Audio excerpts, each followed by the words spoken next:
స్థానికులు తీసిన ఫోటోలు వీడియోల ఆధారంగా నిందితులను గుర్తించారు. ఇప్పటికే దాడి చేసిన వారి వివరాలు వెల్లడించిన వారికి నగదు బహుమతిని ఇస్తామని పోలీసులు వెల్లడించారు. అంతేకాదు మీ దగ్గర ఉన్న వీడియోస్ ఫోటోస్ కూడా పోలీసులకు షేర్ చేయండి, తద్వారా నిందితులను గుర్తించడానికి అవకాశం ఉంటుందంటూ పోలీసులు అప్పీల్ చేశారు. మొత్తం పోలీసుల దగ్గర ఉన్న ఫోటోలు వీడియోల ఆధారంగా నిందితులను పోలీసులు గుర్తించారు.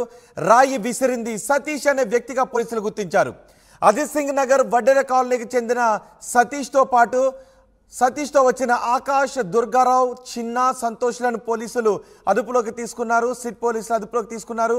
సిసిఎస్ పోలీస్ స్టేషన్లో విచారణ కొనసాగుతుంది. అంతేకాదు ఒక వ్యక్తిని, సతీష్ అనే వ్యక్తిని ఆల్రెడీ మంత్రి వెల్లంపల్లి వద్దకు కూడా తీసుకువెళ్ళినట్టు తెలుస్తుంది. ఘటనకు సంబంధించి పోలీసులు చాలా వేగంగా విచారణ చేస్తున్నారు. నిన్న విజయవాడ సిపి కాంతిరాణ టాటా కూడా కొంతమంది అనుమానితులు అదుపులో ఉన్నారు, వాళ్ళని విచారిస్తున్నాం. పూర్తి స్థాయి విచారణ పూర్తయిన తర్వాత వాస్తవాలు ఏంటని బయటకు చెప్తామని చెప్తున్నారు.